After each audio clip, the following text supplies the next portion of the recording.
मंडळी, बुक टॉकच्या पुढील भागात तुमचं स्वागत आहे. आपले आजचे पाहुणे आहेत डॉक्टर गिरीश वालावलकर. त्यांच्या क्रिप्टोकरन्सी या पुस्तकाबद्दल आज आपण बोलणार आहोत. त्यांच्या या पुस्तकाला नुकताच राज्य शासनाचा अतिशय प्रतिष्ठेचा मानला जाणारा यशवंतराव चव्हाण राज्य वाङ्मय पुरस्कार प्राप्त झाला. त्याबद्दल त्यांचं हार्दिक अभिनंदन. माय मिरर पब्लिशिंगने हे पुस्तक पब्लिश केलं आहे. या पुस्तकामध्ये डॉक्टर वालावलकर यांनी क्रिप्टोकरन्सी याविषयी सखोल माहिती दिली आहे. डॉक्टर वालावलकर हे बायोटेक्नॉलॉजिस्ट असून लेखक आणि वक्ता म्हणूनही ते कार्यरत असतात. अनेक मल्टीनॅशनल कंपन्यांमध्ये उच्च पदावर काम करण्याचा त्यांचा अनुभव आहे. चला त्यांच्याशी गप्पा मारूया. शो मध्ये तुमचं स्वागत आहे सर. नमस्कार. नमस्कार. तुम्ही इतकं सुंदर पुस्तक लिहिलं, त्याचं मराठीतून इंग्रजी भाषांतर करायचं काम मला मिळालं. त्याबद्दल माय मिरर पब्लिशिंगचे आभार. आणि इतकं छान पुस्तक तुम्ही लिहिलंय त्याबद्दल तुमचं अभिनंदन आणि आभार. धन्यवाद. तर या पुस्तकाच्या अनुषंगाने मी तुम्हाला काही प्रश्न विचारू इच्छिते. जरूर.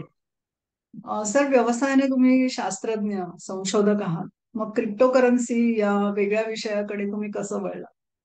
मी संशोधक असल्यामुळे मला मुळातच नवीन तंत्रज्ञानाविषयी खास रुची आहे आणि क्रिप्टोकरन्सी बद्दल मी वाचत होतो आणि माझ्या लक्षात येत होतं की हे एक अद्भुत तंत्रज्ञान आहे, हे एक फार सुंदर तंत्रज्ञान आहे आणि ह्यातून जी क्रिप्टोकरन्सी निर्माण होईल त्यातून 1 अब्जावधी रुपयांचा उद्योग उभा राहू शकतो.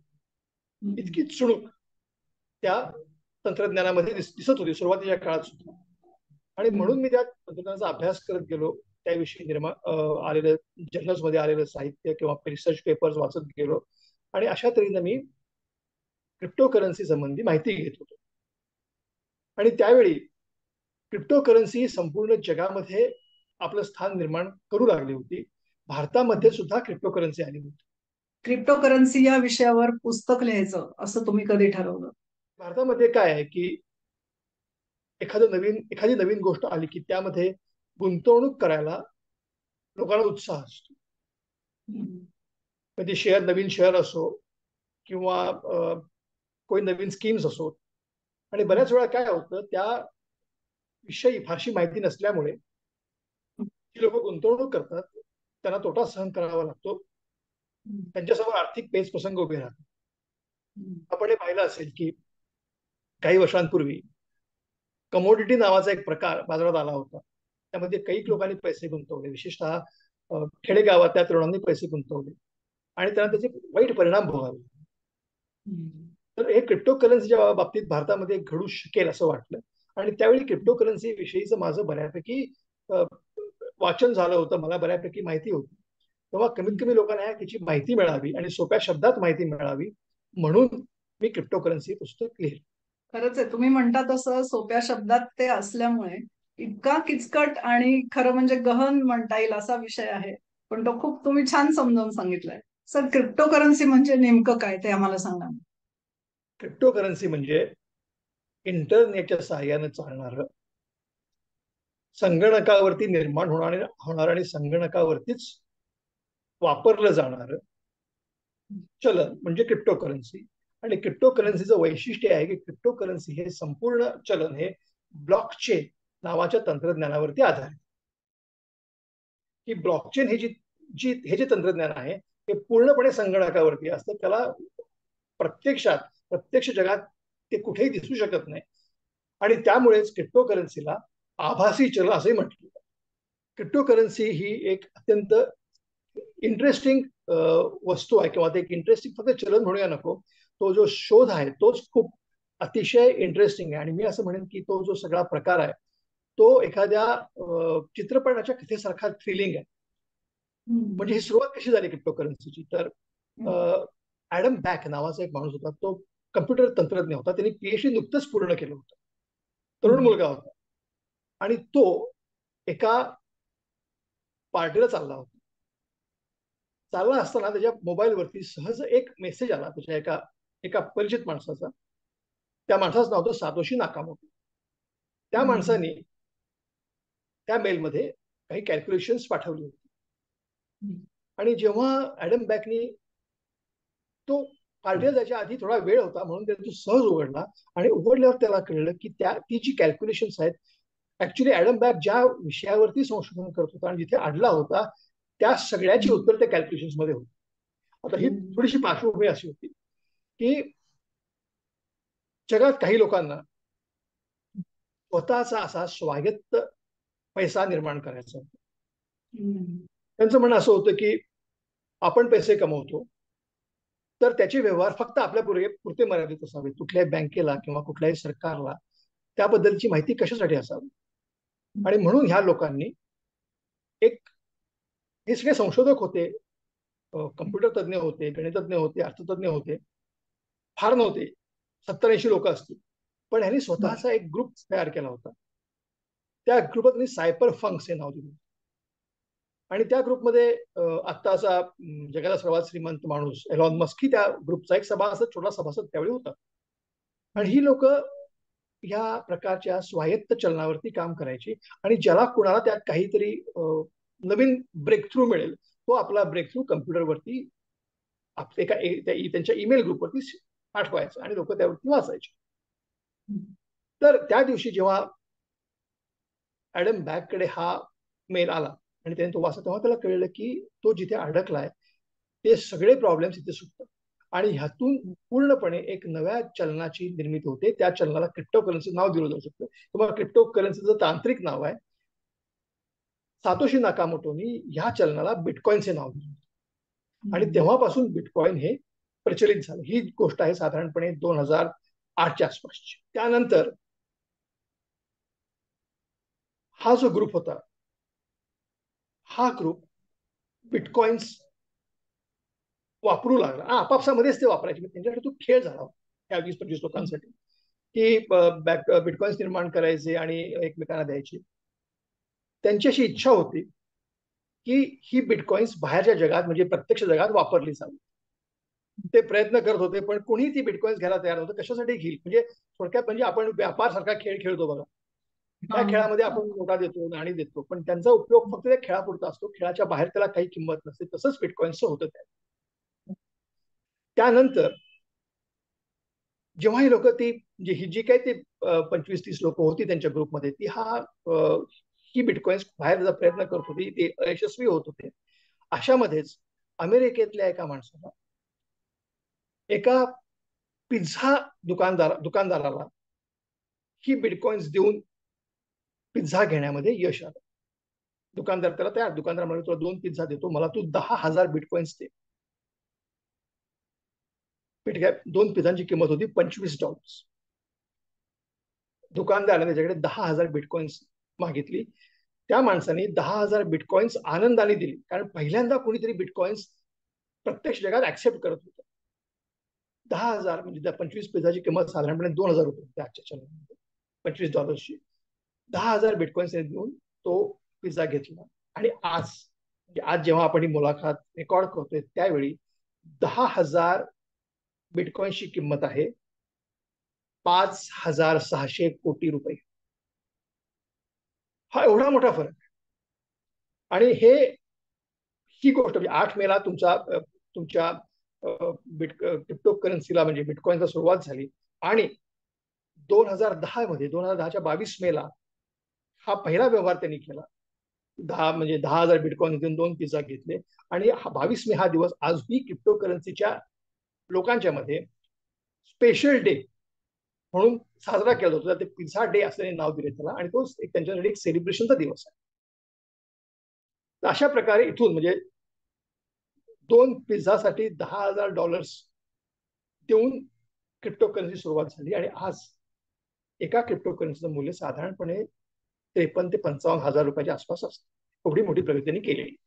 हे किती रंजक आहे ही माहिती सगळी, नाही का सर? बिटकॉइन्स प्रमाणेच इतर कोणत्या क्रिप्टो करन्सी आहेत बाजारात? जेव्हा बिटकॉइन्स यशस्वी व्हायला लागली तेव्हा साहजिकच इतर काही लोकांनी त्या प्रकारची क्रिप्टो करन्सी सुरुवात केली. मग इथिरियम म्हणून एक क्रिप्टो करन्सी आली, त्यानंतर लाईट कॉइन म्हणून एक आली. या क्रिप्टो करन्सीचं पण हे एक वैशिष्ट्य आहे की सगळ्या क्रिप्टो करन्सी ज्या आहेत त्या ब्लॉकचेन तंत्रज्ञानावरतीच आधारित आहेत. ब्लॉकचेनच्या पलीकडे कुठलेही तंत्रज्ञान ह्यांच्यामध्ये नाही. फक्त ब्लॉकचेनची ते कशा प्रकारे मॅनेज केलं जाते ब्लॉकचेन एवढंच प्रत्येकाची वेगळी वेगळी स्वतःची वैशिष्ट्य आहेत. पण हे सगळं जे आहे ते ब्लॉकचेन तंत्रज्ञानावरती आधारित. त्यानंतर जेव्हा ह्या क्रिप्टोकरन्सीज दुसऱ्या क्रिप्टोकरन्सी सुद्धा लोकप्रिय होऊ लागल्या, त्यानंतर क्रिप्टोकरन्सीचे व्यवहार करण्यासाठी अधिक सोयीस्कर करण्यासाठी क्रिप्टो टोकन्स नावाची नवीन एक सुविधा बाजारात आणली गेली. क्रिप्टो टोकन्स म्हणजे काय असतं की आपण असं म्हणू शकतो की जर क्रिप्टो करन्सी ही नोटा किंवा नाणी असतील तर क्रिप्टो टोकन हे व्हाउचर किंवा कुपन सारखं असतं. म्हणजे काही विशिष्ट गोष्टी खरेदी करण्यासाठी ते आपण जर कुपन वापरतो, एका हॉटेल समजा आपल्याला एखाद्या रिसॉर्टचं कुपन मिळालं तर आपण फक्त तो त्या रिसॉर्टमध्ये जाऊन राहण्यासाठी त्या कुपनचा उपयोग करतो, त्याचा बाकीचा उपयोग नसतो. तसंच ही कुपन्स असतात. या कुपन्सच्या आधारे आपण शर्ट खरेदी करू शकतो किंवा विशिष्ट कंपनीचे शूज खरेदी करू शकतो. आणि क्रिप्टो टोकन्स हाही अत्यंत लोकप्रिय प्रकार झाला. जसा क्रिप्टो करन्सी बिटकॉइन्स किंवा लाईट कॉइन्स किंवा अशा जे अन्य क्रिप्टो करन्सी जितक्याच लोकप्रिय आहेत तितकाच किंवा त्यापेक्षा जास्त लोकप्रिय क्रिप्टो टोकन्स झाले. आणि ह्या दोघांचा उपयोगातला मधलाही मोठा फरक असा आहे की क्रिप्टो करन्सी शक्यतो मोठे व्यवहार करण्यासाठी म्हणजे जागा खरेदी करणं किंवा काही महत्वाच्या वस्तू खरेदी करणं, दागिने खरेदी करणं यासाठी वापरल्या जाते. तर क्रिप्टो टोकन्सी शर्ट्स खरेदी करणं किंवा नित्योपयोगी वस्तू खरेदी करणं यासाठी उपयोगात येते. आपल्या सध्या अस्तित्वात असलेल्या चलनापेक्षा क्रिप्टोकरन्सी कसं वेगळं आहे ते आम्हाला सांगाल का? सध्याचं जे चलन आपण नोटा नाणी वापरतोय आपण हातात घेऊन त्याचा प्रत्यक्ष व्यवहार करतो. क्रिप्टो करन्सी आपल्या हातात कधी येत पहिली. दुसरी गोष्ट, आता असा एक प्रश्न विचारला जातो की डिजिटल रुपया आपण आणायचं म्हणतो, तर डिजिटल रुपया ही क्रिप्टो करन्सी आहे का? तर मुळीच नाही. क्रिप्टो करन्सी आणि डिजिटल रुपया यामध्ये फार मोठा फरक. पहिला फरक म्हणजे रुपया हे ब्लॉकचेन वरती आधारित तंत्रज्ञान असणार. ते इलेक्ट्रॉनिकली ट्रान्सफर केली जाणारी करन्सी एवढंच त्याचं रूप आहे. दुसरं, ब्लॉकचेन वरती केलेले व्यवहार किंवा क्रिप्टो करन्सीने केलेले व्यवहार फक्त ते व्यवहार करणारी दोन माणसं ह्याच्या पलीकडे तिसरा कुठाही माणसाला कळत नाही किंवा ते कळू नयेत हेच त्याचं उद्दिष्ट असतं. मात्र डिजिटल रुपया हा नॉर्मल एखाद्या रुपया आपण जसं नाणी आणि रुपये नोटा वापरतो तसाच वापरला जाईल, फक्त तो इलेक्ट्रॉनिक मीडियातून दिला जाईल एवढाच त्याच्यामध्ये फरक आहे. तिसरी गोष्ट, डिजिटल रुपयावरती रिझर्व्ह बँकेचं नियंत्रण असणार. म्हणजे डिजिटल रुपया निर्माण करताना सुद्धा किंवा कुठलीही करन्सी निर्माण करताना सुद्धा रिझर्व्ह बँकेचे आणि जागतिक बँकेचे काही निकष असतात. म्हणजे देशाकडे सोन्याचा साठा किती आहे वगैरे वगैरे. याच निकषांवरती आधारित रुपयाची निर्मिती केली जाईल. पण क्रिप्टो करन्सीच्या निर्मितीला मात्र असा कुठलाही निकष नसतो. क्रिप्टो करन्सी ही ती वापरणारी लोक स्वतःच निर्माण करतात. हे यातला आणखी एक मोठा फरक आहे. त्यामुळे डिजिटल करन्सी तुम्ही जे मला विचारलं की डिजिटल चलन किंवा नॉर्मल चलन आणि क्रिप्टो करन्सीमध्ये काय फरक आहे, तर तो त्यांच्या वापरात फरक आहे, तो त्यांच्या निर्मितीत फरक आहे आणि तो त्यांच्या एकूण सुरक्षिततेमध्ये पण फार फरक. हे तीन मुख्य मुद्द्यांच्यावरती ह्या दोन गोष्टी वेगळ्या आहेत. ओके सर, क्रिप्टो करन्सीचा मुख्य घटक ब्लॉकचेन आहे. ब्लॉकचेनचं वैशिष्ट्य असं आहे की क्रिप्टो करन्सीची निर्मिती आणि त्यातून केलेले सर्व व्यवहार हे संगणकावरती नोंदवले जातात. ते कुठल्याही वहीमध्ये किंवा कुठल्याही लेजरमध्ये नसतात. आणि संगणकावरती हे ज्या जागेमध्ये नोंदवले जातात त्या जागेला ब्लॉक असं म्हटलं जातं. ही छोटी छोटी जागा असते. म्हणजे क्रिप्टो करन्सी निर्माण झाली की त्या क्रिप्टो करन्सीची नव्या क्रिप्टो करन्सीची नोंद एका ब्लॉकवर केली जाते, त्या ब्लॉकवर केली जाते. त्यानंतर ती क्रिप्टो करन्सी वापरून जो काही व्यवहार होईल, म्हणजे समजा एका माणसाने ती क्रिप्टो करन्सी दुसऱ्याकडून एक जागा विकत घेतली तर तो व्यवहार त्याच ब्लॉकवरती लिहिला जातो. असा क्रिप्टो करन्सीचा प्रत्येक व्यवहार त्या ब्लॉकवरती लिहिला जातो. आणि क्रिप्टो करन्सीचा व्यवहार ब्लॉकवरती लिहिणं हे अनिवार्य आहे. आणि लिहिलेला व्यवहार कधी बदलता येत नाही. आणि तो जे काही लिहिलं गेलं हे फक्त दोन व्यवहार करणाऱ्या माणसांच्या पलीकडे तिसरा कुणीही वाचू शकतो. त्यानंतर जेव्हा एखादा ब्लॉक संपतो, म्हणजे ब्लॉकची जागा संपते कम्प्युटर संगणकावरची, तेव्हा दुसरा ब्लॉक निर्माण केला जातो. दुसऱ्या ब्लॉकवरती परत पुढचे व्यवहार लिहिले जातात. दुसरा ब्लॉक निर्माण केला की संपला की तिसरा ब्लॉक निर्माण केला जातो. असे ब्लॉक्स निर्माण केले जातात आणि हे ब्लॉक एकमेकांना जोडले जातात आणि त्या ब्लॉकची एक चेन निर्माण होते, म्हणून त्याला ब्लॉकचेन असं म्हटलं जातं. ओके सर, क्रिप्टोकरन्सी विषयी बोलताना नाकामोटो बद्दल बोलायलाच हवं ना, तर त्याबद्दल हो. सांगा ना. क्रिप्टो करन्सीला चा जनक सातोशी नाकामोटो आहे असं मानलं जातं. पण ह्याविषयी मी जे मगाशी म्हणालो की क्रिप्टो करन्सी हीच एक गूढ फिगर आहे, तसंच सातोशी नाकामोटो बद्दल आहे. सातोशी नाकामोटो हा नेमका कोण होता हे कोणालाच माहिती. त्याची गंमत अशी आहे की सातोशी नाकामोटोनी ऍडम बॅकला त्या दिवशी, म्हणजे आपण सुरुवातीला बोललो, एक फाईल पाठवली, त्यामध्ये क्रिप्टो करन्सी विषयी सगळ्या प्रश्नांची उत्तर होती, उकल होती.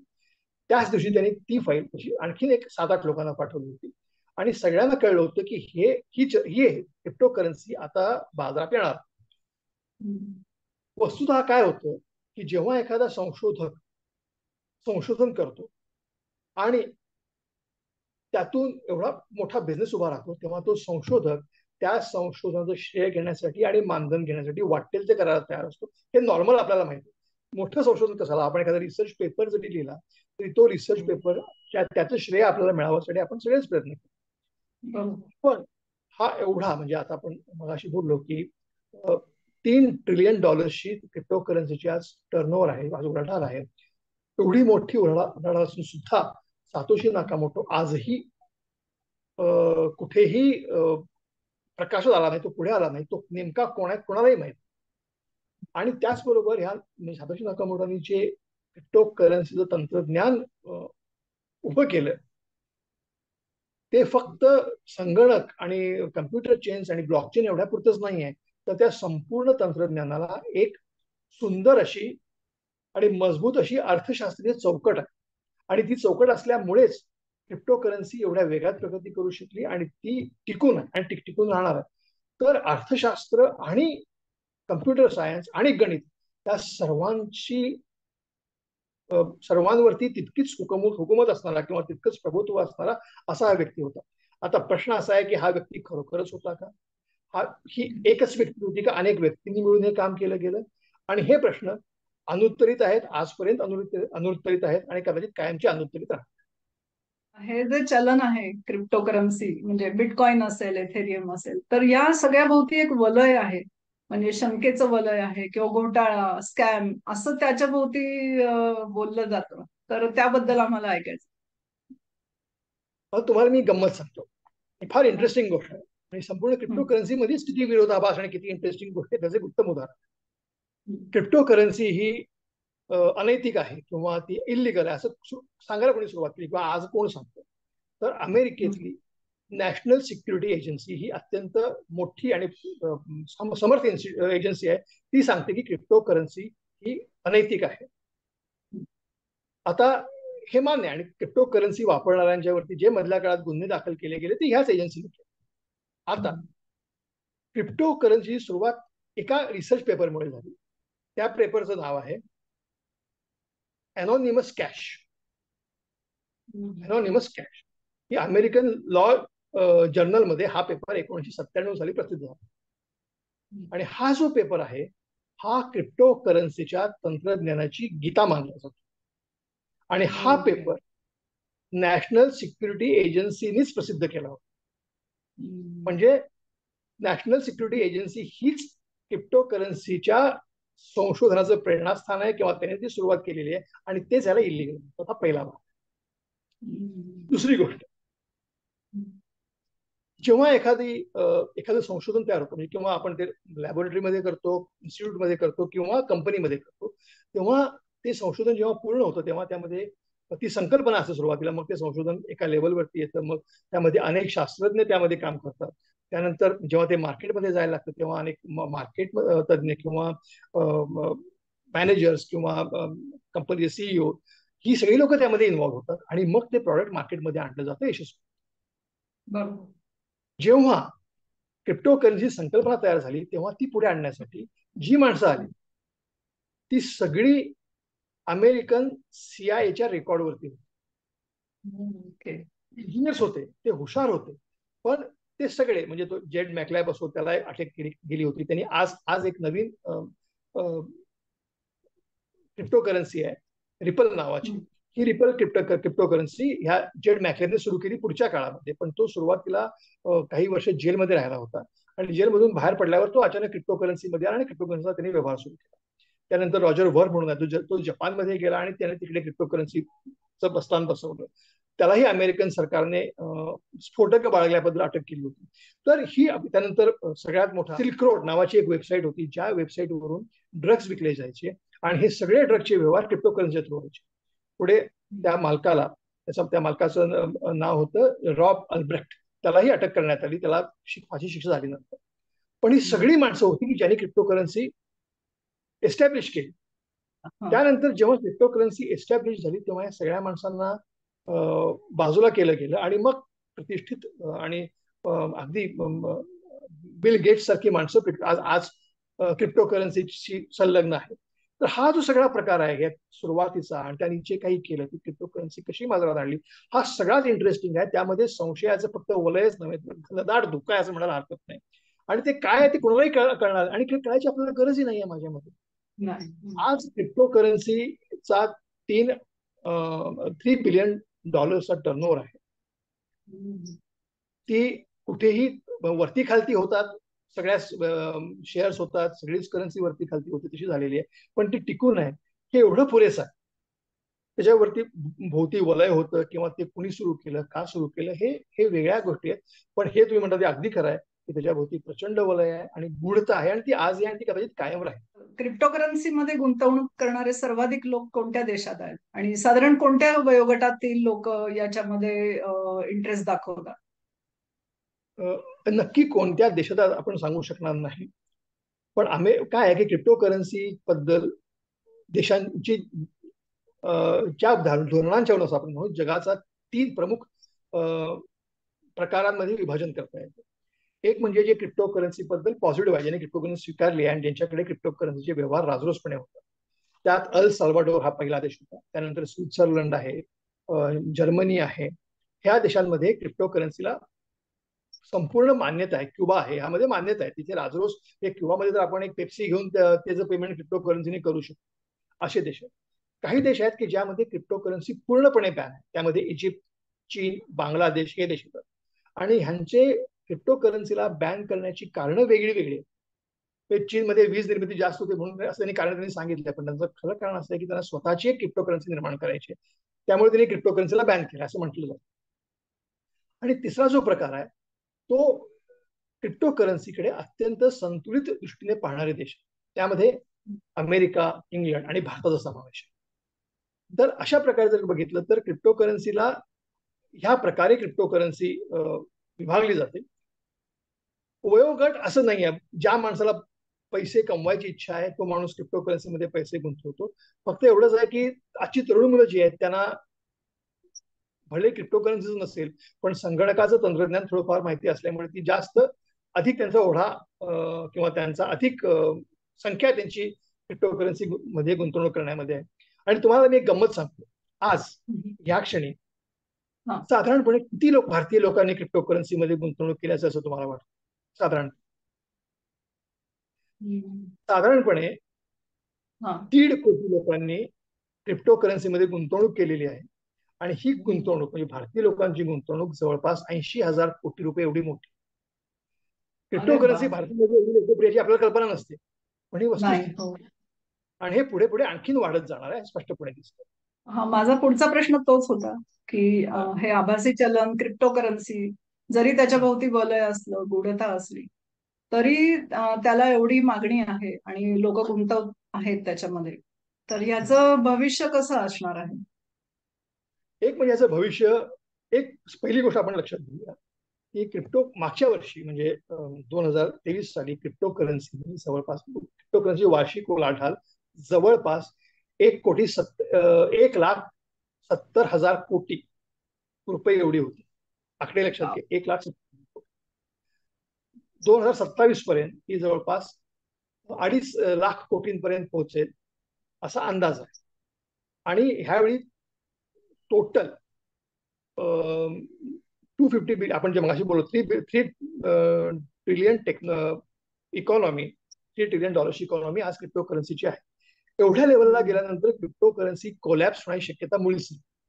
कारण ह्या लेवलला गेलेली क्रिप्टोकरन्सी जर कोलॅप्स झाली तर त्याच्या त्याचे परिणाम संपूर्ण जगाच्या आर्थिक व्यवस्थेवरती होतील, मोठ्या प्रमाणात होतील. म्हणजे एकच तुम्हाला उदाहरण सांगतो. आपण म्हणतो की भारताची इकॉनॉमी ही 5 ट्रिलियन करायची हे आपलं स्वप्न आहे, आणि क्रिप्टो करन्सीची इकॉनॉमी ही आज $3 ट्रिलियन आहे. त्यामुळे तुम्ही कल्पना करू शकता की क्रिप्टो करन्सी किती प्रभावी आहे आणि किती समर्थ आहे आजच्या काळामध्ये. त्यामुळे ही कोलॅप्स होण्याची शक्यताच नाही.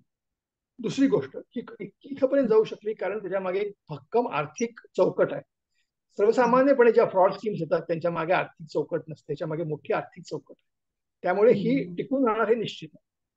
आता काय झालंय, विशेषतः भारतामध्ये असा एक आपला समज असतो की फक्त अब्जाधीश लोक, करोडोपती लोक हीच क्रिप्टो करन्सीत पैसे गुंतवतात, पण हे खरं नाहीये. भारतामध्ये अगदी ₹100 क्रिप्टो करन्सीमध्ये गुंतवणूक करता येईल इतक्या सुविधा उपलब्ध झाल्या आहेत, आणि तळागाळातली माणसं क्रिप्टो करन्सीमध्ये आता पैसे गुंतवू लागले. त्यामुळे अगदी सगळ्या जगात तर ती क्रिप्टो करन्सी वाढणारच आहे, आणि भारतामध्ये पण ती वाढत जाणार आहे निश्चित आहे. हे 100% सत्य. खूप मोठी गुंतवणूक आहे यामध्ये खरंच. क्रिप्टो करन्सी बद्दल अद्ययावत माहिती मिळवण्यासाठी खात्रीचे स्रोत कोणते असतात? खात्रीशीर माहिती मिळवायची असेल तर एक सगळ्यात मोठं साधन त्यांच्याकडे उपलब्ध आहे, ते म्हणजे क्रिप्टो करन्सी तंत्रज्ञान अर्थशास्त्र आणि संधी पुस्तक जे आपण लिहिलेलं आहे, त्याची तुम्ही त्यांना दाखवालच. पहिली गोष्ट. आणि ह्याखेरीज काय असतं की तुम्हाला मी आता ह्यामध्ये गंमत सांगतो की माझा अगदी अलीकडचा अनुभव सांगतो की क्रिप्टो करन्सीची एक्सचेंजेस आहेत त्यांची काही प्रत्येक क्रिप्टो करन्सी, म्हणजे आता समजा आपण बिटकॉइन म्हणालो किंवा इथेरियम म्हणालो, त्यांची ऑफिशियल एक्सचेंज सेंटर्स असतात. म्हणजे बँकांसारखे जसं स्वरूप असतं ते ऑनलाईन चालतं, त्यांच्या थ्रू व्यवहार करावे. पण काय होतं की आपण नको त्या लोकांच्या किंवा नको त्या एजन्सीच्या मार्फत व्यवहार करतो. अशा फ्रॉड एजन्सीज प्रत्येक आर्थिक व्यवहारामध्ये असतात. मग त्या शेअर्समध्ये पण असतात, मग त्या तुमच्या म्युच्युअल फंडमध्ये पण असतात, रिअल इस्टेटमध्ये पण असतात, या क्रिप्टो करन्सीमध्ये पण आहेत. यातलं तुम्हाला उदाहरण सांगतो. माझे एक मित्र आहेत, ते आंतरराष्ट्रीय दर्जाचे बासरी वादक. काही दिवसांपूर्वी त्यांनी मला फोन केला आणि मला म्हणाले की तुम्ही तुमचं क्रिप्टो करन्सी पुस्तक मी वाचलंय आणि मला तुमच्याशी थोडं बोलायचं आहे. म्हणजे काय झालं, म्हणाले मी क्रिप्टो करन्सीमध्ये गुंतवणूक केली, मी $100 गुंतवले काही महिन्यांपूर्वी, आणि मला ते $100 परत हवे होते, म्हणून मी फोन करून सांगितलं की मला ते परत पाहिजे, माझी काही गरज होती. तेव्हा त्या लोकांनी मला सांगितलं की तुम्ही अजून $100 गुंतवा, मग मी तुम्हाला $100 परत करतो. मी अजून $100 गुंतवले. मग त्या $100 मधले काही पैसे त्यांनी 20% पैसे त्यांनी सर्व्हिस फी म्हणून काढून घेतली आणि सांगितलं की हे आम्ही काढून घेतले, तुमच्याकडे $180 शिल्लक आहेत, तर तुम्ही अजून $500 भरा, म्हणजे तुम्हाला मी सगळेच पैसे क्रिप्टो करन्सी परत करतो. आणि मग त्यांनी मला फोन केला होता, विचारला की $500 भरू की नको. आता ह्याच्यावरचं उत्तर असं आहे की तुम्ही पहिल्यांदा जेव्हा तुम्हाला कळलं की तुम्ही पैसे गुंतवल्यानंतर तुमचेच पैसे परत घेण्यासाठी तुमच्याकडे आणखी $100 मागतात, तेव्हा तुम्ही कशाला भरलेत? ही सिंपल साधी कॉमन सेन्सची गोष्ट. त्यामुळे पहिला हे गोष्ट लक्षात ठेवायची की अशा खोट्या प्रलोभनांना बळी पडायचं नाही. आणि आपण जे दोष जी लोक शेअरमध्ये म्हणा किंवा कुठल्याही अर्थव्यवहारामध्ये नुकसानी झाली ती अशा प्रलोभनांच्यामुळे आणि हवाच्या सव्वा रिटर्न्स मिळवण्याच्या लोभामुळे आलेली आहे. त्यामुळे पहिल्यांदा माहिती करून घ्यायची. दुसरी गोष्ट म्हणजे तुम्ही, माझं एक सिंपल तत्वज्ञान आहे की तुम्हाला क्रिप्टो करन्सीमध्ये पैसे गुंतवायचे असतील एवढेच पैसे गुंतवा की जे गुंतवल्यानंतर तुम्ही त्याबद्दल पूर्ण विसरून जाऊ शकता. म्हणजे समजा मला माझी कॅपॅसिटी ₹20 गुंतवण्याची आहे की ₹20 मी गुंतवले, मला काही फरक पडत नाही, गेले नाही आले, 221 मिळाले किंवा 18 मिळाले किंवा पूर्ण 20 गेले, मला काही फरक पडत नाही. ₹20 गुंतवावे, तुम्हाला 40 सुद्धा मिळते. पण माझी कॅपॅसिटी 20ची असताना मी ₹100 गुंतवले तर जी मला मानसिक त्रास होईल तो फार वाईट आहे. त्यामुळे हे अजिबात करू नका. जे पैसे तुम्ही सहजतेने गुंतवू शकता तेवढेच गुंतवा आणि कुठल्याही प्रलोभनांना बळी पडू नका. ऑफिशियल अधिकृत वेबसाईटच्या वरूनच व्यवहार करा. मला कोणी दुसरा सांगतो म्हणून मी करतो असं कधी होत नाही. हे मध्यस्थ लोक तुमच्या बरोबर प्रामाणिकपणे वागतीलच, असं वागणारी काही असतील पण सगळेच वागतील असं नाही. आपली काळजी आपण घ्यावी आणि म्हणून काळजीपूर्वक गुंतवणूक करावी असं मी म्हणतो. बरोबर. सर, तुम्ही माझ्या शो मध्ये येऊन इतकी महत्वपूर्ण माहिती दिली त्याबद्दल आभारी आहे मी तुमची. धन्यवाद. मला इथे बोलल्याबद्दल धन्यवाद आणि सर्व प्रेक्षकांचे मनपूर्वक आभार. धन्यवाद. तर मंडळी, हे पुस्तक तुम्ही जरूर वाचा. ते कुठे विकत मिळेल त्याची लिंक मी डिस्क्रिप्शन बॉक्स मध्ये देते आहे, ती जरूर बघा. तर पुन्हा भेटूया पुढच्या भागात. तोपर्यंत बघत राहा लँग्वेज टॉक्स.